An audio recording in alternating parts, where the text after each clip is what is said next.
अगली बार जब आपको इंटरव्यू दूंगा तो मैं इसके शिलान्यास की तारीख भी आपको बता दूंगा कि फला दिन RRTS का शिलान्यास होगा।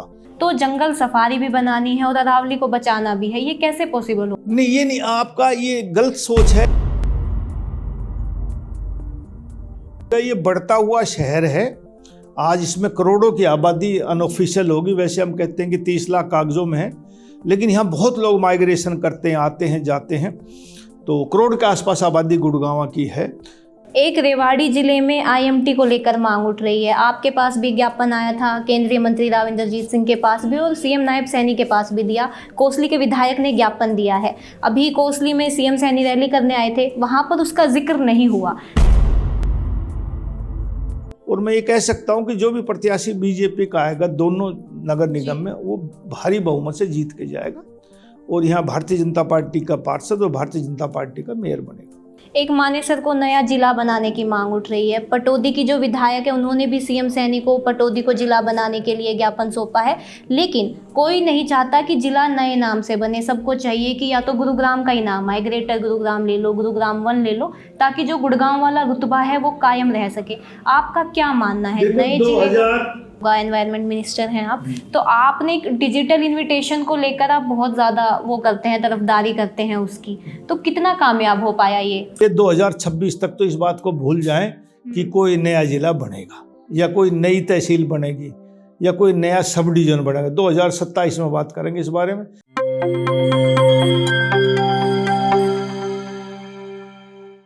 नमस्कार, मैं हूं कोमल राव। NJP हरियाणा के मंच पर आज हमारे साथ मौजूद हैं कैबिनेट मंत्री राव नरबीर सिंह। सबसे पहले आपको नववर्ष की शुभकामनाएं। आप सबको बहुत बहुत शुभकामनाएं। 2025 की शुरुआत में आपका एक वीडियो आता है जिसमें आप अपना वर्क प्लान साझा करते हैं, अपना रोड मैप बताते हैं कि आप 2025 में क्या करेंगे। उसमें आप कहते हैं कि गुड़गांव को आप बदलता हुआ देखेंगे, तो किस तरीके का बदलाव हम देखेंगे और कितना बदलाव हम देखेंगे?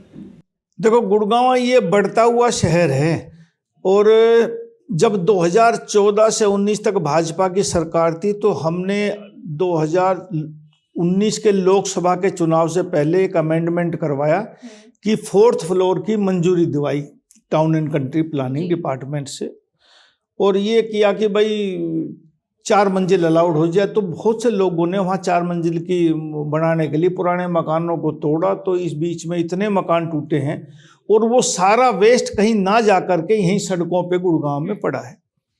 अब जो एजेंसियां हैं हमारी नगर निगम या GMDA या HSVP, तो इनसे जब बात करते हैं तो approximate 13 lakh ton CND waste Gurgaon में है। हमने उसके लिए एक मशीन लगाई इसको क्रश करने के लिए। बसई में उसका प्लांट है, वो 300 टन डेली क्रश करता है और गुड़गांव में रोज 1200 टन पैदा होता है। तो इस हिसाब से तो 13 लाख टन है, रोज 1200 टन पैदा हो रहा है। 300 टन क्रश का, तो 900 टन और बढ़ रहा है, तो ये तो और लाख बढ़ जाएगा। तो इसलिए उसके बारे में मैं डिपार्टमेंट में कह के आया हूँ, जल्दी से जल्दी इस पे टेंडर करो और 10-12 मोबाइल क्रैशर गुड़गांव में अलग अलग साइट पे लगे, ताकि गुड़गांव कंक्रीट के जंगल से मुक्त 1.5 साल में हम इसको मुक्त कर सकें। दूसरा, जहां जहां ग्रीन बेल्ट के एनक्रोचमेंट थी, आपने पिछले महीने देखा होगा दिसंबर में हमने एक नोडल अधिकारी नियुक्त कर दिया। पहले नगर निगम वाले अलग, GMDA वाले अलग, HSVP वाले अलग, अलग अलग इन्फोर्समेंट ऑफिसर्स होते थे जो DTP रैंक के होते थे। अब एक ही DTP को सारे गुड़गांव का चार्ज दे दिया, नोडल अधिकारी बना दिया, और उसको हफ्ते का एक प्रोग्राम देते हैं कि आपने इस रोड को साफ करना है। हमारी कई हजार करोड़ रुपए की प्रॉपर्टी, गुड़गांव की सरकारी प्रॉपर्टी दबा रखी लोगों ने। कहीं उन्होंने ग्रीन बेल्ट में कब्जा कर रखा, कहीं रेहड़ियां लगा रखी, कहीं दुकानें, कहीं नर्सरी, कुछ 100 तरह के काम कर रहे हैं। तो अभी हमने SPR को साफ करवाया, गुड़गांव का मेन रोड SPR, और 2-3 महीने में ही आपको इस SPR पे बदलाव नजर आएगा। चौड़ी सड़कें, 500 फुट से बड़ा चौड़ा रोड है। ऐसे ही गुड़गांव में जल भराव की समस्या है। बारिश के दिनों में, अब भी जब बारिश पड़ी 2-4 दिन पहले, तो बारिश पानी भर गया। कई जगह पे ऐसा जगह है जो हम चिन्हित करें तो गुड़गांव पानी भरता है। हमने पहले अपने पिछले राज में, पहली सरकार जब मनोहर लाल जी की थी, बादशाहपुर ड्रेन निकाली। अब इस दूसरे राज में द्वारका एक्सप्रेसवे के साथ साथ नाला बन रहा है वो 6-1 महीने में तैयार हो जाएगा। मुझे उम्मीद है इस बरसात से पहले पहले हम उसको चालू कर देंगे। लेकिन बीच वाले गुड़गांव में जैसे सेक्टर 31 है और अपना ये नरसिंहपुर रोड के ऊपर है, ऐसे अब योजना बना रहे हैं। महकमे को कहा है कि इसकी एक DPR तैयार करो कि भाई कहाँ से हम इसको निकालेंगे पानी को। अभी मैं कल मीटिंग करके आया माननीय मनोहर लाल जी से, भूपेंद्र यादव जी से। हमारे एक ऐतिहासिक काम होने जा रहा है गुड़गांव में, जंगल सफारी, दुनिया की सबसे बड़ी सफारी हम बनाने जा रहे हैं। तो उम्मीद है वो थोड़ा टाइम लगेगा DPR में, क्योंकि पिछले राज में वो मनोहर लाल जी ने फैसला किया कि भाई इसको टूरिज्म डिपार्टमेंट बनाएगा, लेकिन टूरिज्म डिपार्टमेंट सफारी नहीं बना सकता, कानूनन भी बाध्यताएं हैं जी। और सफारी क्योंकि वाइल्ड लाइफ में आता है सफारी का काम, और फॉरेस्ट के इलाके में बनेगी तो ये फॉरेस्ट और वाइल्ड लाइफ का काम है, इसलिए वो फाइल ट्रांसफ़र हो जाएगी। शायद आज होगी नहीं, 1-2 दिन में हो जाएगी, और फिर उसका हम यहाँ सफारी का काम करेंगे जी। अभी आपने कहा सफारी का, आपके पास वन विभाग है उद्योग और पर्यावरण के साथ, तो जंगल सफारी भी बनानी है और अरावली को बचाना भी है, ये कैसे पॉसिबल हो? नहीं, ये नहीं, आपका ये गलत सोच है कि सफारी बढ़ने से जंगल खत्म होगा। सफारी जानवर ये जंगल का एक हिस्सा है, कोई तोड़ फोड़ नहीं होगी ऐसी, ज्यादा ग्रीनरी होगी पहले से। आज आप सैटेलाइट से उसका, आप सैटेलाइट से सेट कर ले लो और बाद में उसको लेना, जो भी आप लोगे तो उससे मुझे लगता है कि कई गुना ज्यादा पेड़ होंगे, और जंगल का ही हिस्सा ही सफारी है। उसमें जानवर आएंगे, अच्छे आएंगे, लोगों को देखने की सुविधा मिलेगी और कोई नुकसान नहीं होगा। और सुप्रीम कोर्ट में ये केस पहले जाता है, उनकी मंजूरी मिलने के बाद ही सफारी सैंक्शन होती है, सुप्रीम कोर्ट इसको सैंक्शन करेगा। अभी हमने आपका जो रोड मैप देखा उसमें शायद एक मुद्दा छूट गया, RRTS का। अगर हम रेवाड़ी से गुड़गांव की बात करते हैं तो रोज़ाना हज़ारों लोग आते हैं, सफ़र करते हैं, जिससे रोड पे ट्रैफिक भी बढ़ता है और एक्सीडेंट के मामले भी ज़्यादा होते हैं। तो RRTS एक ऐसा प्रोजेक्ट है जिससे रोड पे दबाव कम हो जाएगा और लोगों को काफ़ी सुविधाएं मिलेंगी। ये जो महकमा है वो मनोहर लाल के पास है, केंद्रीय मंत्री आपके हैं, सांसद आपके हैं, विधायक आपके हैं, तो क्या 2025 में हम इस मुद्दे को सिरे चढ़ता हुआ देखेंगे इस प्रोजेक्ट की? बिल्कुल, मैं ये कह सकता हूँ, और मैं अगली बार जब आपको इंटरव्यू दूंगा तो मैं इसके शिलान्यास की तारीख भी आपको बता दूंगा कि फला दिन RRTS का शिलान्यास होगा। सही बात यह है कि मैं कल मीटिंग करके आया, लेकिन मेरी इस बारे में बात नहीं। RRTS पे हरियाणा गवर्नमेंट बहुत जोर लगा रही है और कीन है इस मामले में कि जल्दी से जल्दी शुरू हो। मेट्रो का शहर के अंदर भी प्रोग्राम है, उसका 1 मई का माननीय मुख्यमंत्री जी ने टाइम दे दिया कि उसका मेट्रो का 28 किलोमीटर का 28 पॉइंट समथिंग किलोमीटर है, 27 उसमें स्टेशन बनने हैं, जिसका 1 मई 2025 को शिलान्यास होना है, भूमि पूजन होना है। ऐसे ही RRTS सेंट्रल गवर्नमेंट का एक काम है, उसकी तारीख मैं आपको अगले इंटरव्यू में दे दूंगा कि इस तारीख को इसका शिलान्यास होगा। मुझे उम्मीद है कि इस योजना में, ये जो पंचवर्षीय योजना देश और प्रदेश की लागू हुई है, इसमें जो रुके हुए काम थे वो सारे शुरू होंगे। और जिस उम्मीद से हरियाणा की जनता ने तीसरी बार भाजपा की और नायब सैनी जी प्रदेश के मुख्यमंत्री बने, वो सारी उम्मीदें इस योजना में पूरी होते देखेंगे। और बदलता हुआ गुड़गांव आप लोगों को दिखाई देगा। ये बढ़ता हुआ शहर है, आज इसमें करोड़ों की आबादी अनऑफिशियल होगी। वैसे हम कहते हैं कि 30 लाख कागजों में है, लेकिन यहाँ बहुत लोग माइग्रेशन करते हैं, आते हैं, जाते हैं। तो करोड़ के आसपास आबादी गुड़गांव की है। तो जैसे ही आबादी बढ़ती है, समस्याएं भी बढ़ती हैं, लेकिन इन सभी समस्याओं का समाधान एकदम नहीं हो सकता। लेकिन आहिस्ता आहिस्ता आम आदमी को, आम नागरिक को लगेगा कि आपकी सरकार में भागीदारी, आपकी सहूलियत मिल रही है और बदलता हुआ गुड़गांव आपको नजर आएगा। एक रेवाड़ी जिले में IMT को लेकर मांग उठ रही है। आपके पास भी ज्ञापन आया था, केंद्रीय मंत्री राव इंद्रजीत सिंह के पास भी और CM नायब सैनी के पास भी दिया। कोसली के विधायक ने ज्ञापन दिया है। अभी कोसली में CM सैनी रैली करने आए थे, वहां पर उसका जिक्र नहीं हुआ, लेकिन आपका क्या मानना है? मेरे पास गाँव की पंचायत आई थी, ये पालावास, पहराजवास और आसपास के 8, 7, 10 गाँव ने एक दिन आके मिल के गए, उन्होंने पंचायत की तरफ से रेजुलेशन भी दिया जी। मैंने उनसे कहा पुलिंग उसमें आ जाओ, आप लैंड पुलिंग में अपनी अपनी जमीन दो, हर मालिक जमीन का 25 पैसे का उसमें हिस्सेदार रहेगा जी। और ये सबसे अच्छी पॉलिसी है, देश के कई राज्यों में लागू हुई और सब में कामयाब हुई है। हम कभी जमीन एक बार करते हैं तो कोई रेट दे दो चाहे सरकार, जमींदार कभी भी संतुष्ट नहीं होता। वो अनाउंसमेंट के लिए कई कोर्ट केस में जाते हैं, कभी आखिर तक लड़ते रहते हैं 3-3 कोर्टों में। कई बार तो केस ऐसा हुआ कि हाई कोर्ट ने कुछ दे दिया, सुप्रीम कोर्ट ने घटा दिया, तो वो परेशान होते हैं। और इसमें यह कि जमीन की कीमत 1 रुपये भी आप रखी तो आप उसके 25 पैसे का मालिक हो। 1 रुपये 100 रुपये होगी तो 100 रुपये में आप 25 पैसे का मालिक हैं। तो इस हिसाब से मैं सोचता हूँ पुलिंग, लैंड पुलिंग में वो आ जाएंगे और लोग हाँ भर के गए हैं। और ऐसा अकेला रेवाड़ी नहीं, हम हर उस क्षेत्र में जो हरियाणा का बैकवर्ड इलाका है, जहाँ इंडस्ट्रियल टाउनशिप डेवलप नहीं हुई, नरवीर सिंह की ये कोशिश है और हरियाणा सरकार की ये कोशिश है कि उन इलाकों में भी इंडस्ट्रियल टाउनशिप डेवलप हो, और हम इस योजना में कई टाउनशिप डेवलप करेंगे। चलिए अब बात करते हैं, थोड़ा सा नगर निगम चुनाव होने हैं।